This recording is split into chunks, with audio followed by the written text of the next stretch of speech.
자, 11번입니다. 자, 11번은 확률과 통계의 이항 정리죠. 이항 정리.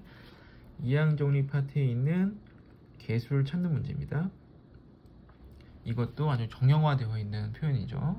지금 뭐 이런 문제가 뭐 수능에 나온다 안 나온다 확실치는 않지만, 확실하게 단정 지을 수는 없지만 나온다면은 이거보다 뭐 더 어렵게 또는 더 쉽게는 안 나오죠. 딱 요렇게밖에 안 나옵니다. 자, 앞에 가로는 제곱을 할 수 있으니까 일단 제곱을 해봅니다.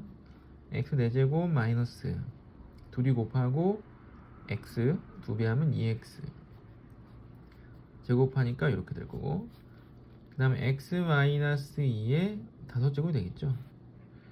그래서 요거에 대해서 x의 개수는 그렇습니다. x의 개수는. 그럼 앞에서 x 4제곱이 뒤에 가로랑 곱해질 때 안 나오겠죠, x가. 왜냐면 x 4제곱은 x 세제곱분의 1 분수랑 곱해줘야 되는데 뒤에서 분수가 안 나오니까 이건 안 나옵니다. 자, 그럼 마이너스 2x는 벌써 x가 있죠. 그래서 여기서 상수항과 곱해줘야 됩니다. 상수항. 상수항이라는 거는 5번을 뽑을 텐데 x를 뽑지 않으면 되죠. x를 한 번도 안 뽑으면 상수항입니다. 그래서 5c 0 안 뽑습니다. 앞에 걸. 그럼 2를 마이너스 2를 5번 뽑으면 되겠죠. 요때 부호도 매우 중요합니다. 부호 매우 중요합니다. 다시 x 제곱분의 1은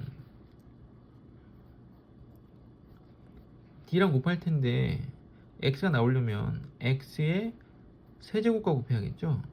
그럼 x의 세제곱 곱해야 되니까 x 앞에 걸 3번 뽑아야 됩니다. 5c3 x를 3번, 그럼 마이너스 2를 이제 2번 뽑아야겠죠.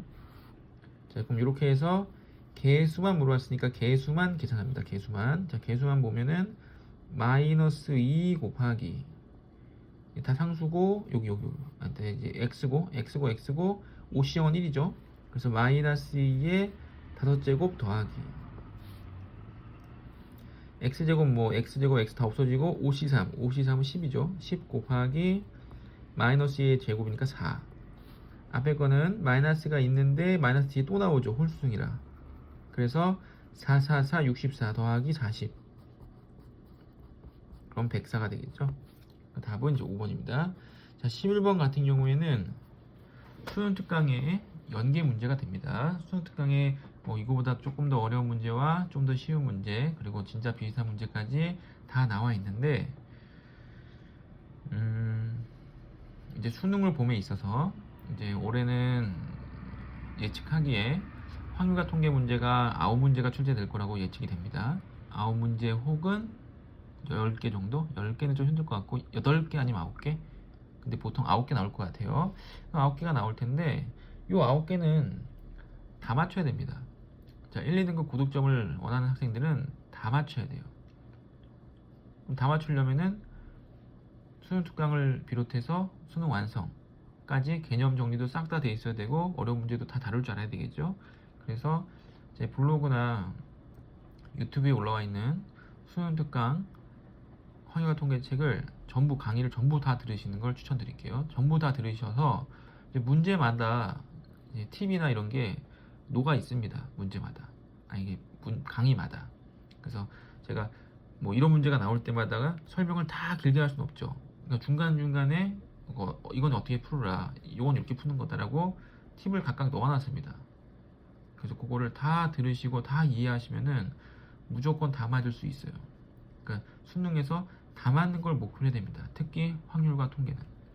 그리고 앞으로 완성도 강의를 다 올려드릴 텐데, 특히 문제가 어려울수록 그런 이제 제가 저만의 노하우나 꿀팁 같은 거 많이 있겠죠. 이제 그거를 다 들으시고 다 이해하셔서 자기 걸로 만드신 후에 수능을 보시면은 수능 완성 특강에 나왔던 확률과 통계 또는 처음 보는 확률과 통계 다 맞출 수 있습니다. 그러니까 기본적으로 첫 번째 확률과 통계 다 맞아야 돼요. 그래야 수능에서 고득점이 나옵니다. 틀려야 되는 부분은 미적분이죠. 미적분에서 틀리고 확률과 통계 틀리고 수학팀 또 틀리고 이러면 성적이 안 나오죠. 물론 이제 3, 4등급을 바라보는 학생들은 확률과 통계에서 마지막 문제 29번 같은 건 하나 정도 틀려도 됩니다. 최상위권을 목표로 하는 학생들은 확률화 통계는 다 맞아야겠죠. 자, 12번입니다. 자, 12번은 삼각함수죠. 삼각함수의 뭐 각변환도 아니고 그냥 계산인 것 같아요. 계산하는 걸 보면 자, 3, 4분면과 4, 4분면이죠. 3, 4분면과 4, 4분면입니다.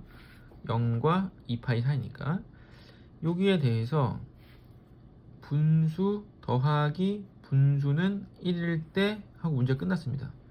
이거의 값은 나중에 찾으면 되는 거고, 식은 요거 딱 하나. 힌트는 3, 4분면 아니면 4, 4분면이다. 자, 그러면 이렇게 나왔을 때 무조건 통분이죠.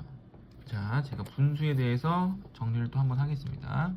분수 나올 때마다 하는 건 아니고, 그러니까 이렇게 문제마다 이런 게 녹아 있는데 이거를 나올 때마다 정리할 수는 없죠.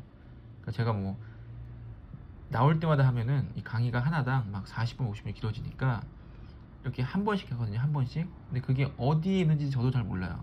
그러니까 이제 웬만하면 강의를 시간 날 때마다, 그리고 이런 강의는 뭐 버스 타고 움직일 때 이럴 때 보면 됩니다. 꼭 독서실에 앉아가지고 오늘 2시간 공부라고 했는데 2시간 중에 1시간 이걸 들어야 돼? 그럼 시간이 모자르죠. 도서관 갔을 때는 개인 공부하는 거고 혼자서. 그리고 인강 듣고 뭐 이런 거는 별도입니다. 공부 시간 외에요. 공부 시간 외로 잡아서 하는 겁니다. 그래서 뭐 화장실 갈 때, 버스 타고 뭐 어디 학교 갈 때, 아니면 이제 학원 갈 때, 독서실 걸어갈 때 이럴 때 보는 겁니다. 그래서 분수에 대해서 정리를 한번 하겠습니다. 자, 분수가 나오면 분수 첫 번째 a분의 b가 c면 c분의 b는 a예요. 가장 큰 특징이죠. 초등학교 때부터 배우는. 예를 들어서 사인 세타 분의 1이 루트 3이면 사인 세타는 루트 3분의 1입니다. 자리 바꿀 수 있어요. 자리 바꿀 수 있는 겁니다. 더 쉬운 숫자로 얘기해보면 2분의 6은 3이죠. 그럼 3분의 6은 2입니다. 되죠? 이 밑에 분모와 오른쪽에 있는 숫자를 자리를 싹싹 바꿔도 된다. 이거는 여기가 이제 더 지저분한 식이 나오면은 더 유용하게 씁니다. 자리를 바꿀 수 있다. 가장 큰 특징. 그 다음에 두 번째, 분수는 분수. a분의 b는 c분의 d. 그러면 대각선 그리기 곱해서 대각선으로 곱해서 bc는 ad 이렇게 됩니다. 이것도 마찬가지. 여기 식이 더 복잡할 수가 있어요. 막 길고 복잡한데 하여튼 분수는 분수다. 그러면 대각선끼리 곱하면 해결된다. 자, 이것도 알아두시고, 세 번째, 자, a분의 b는 c분의 d는 2분의 f다. 이렇게 나오면 이거는 예전에 나왔던 뭐 가리에비, 가비에리 뭐 그런 겁니다. 그런 건데 요즘엔 좀 잘 안 나오지만 간혹 3개가 나올 때가 있어요. 왜냐면 삼각형이 3변의 길이가 뭐 나오니까 각이 나오든지 아니면은 뭐 변이 나오든지. 그럼 이렇게 나왔을 때는 는 키로 놓는 는 k. 는 키로 놓고 b는 ak, d는 ck, f는 ek라고 놓고 대입을 쫙 하면은 k가 약분이 싹 됩니다. 그렇게 문제를 내죠. 이렇게 하는 방법. 그 다음에 또 a분의 b 더하기 c분의 d. 이거는 무조건 뭐 d도 안 들어보고 그냥 무조건 통분입니다. 분수 더하기다. 분수 더하기 분수다. 그럼 무조건 통분입니다. 거의 딴 건 없어요. 딴 건 없다시피 하고 그냥 통분하면 나옵니다.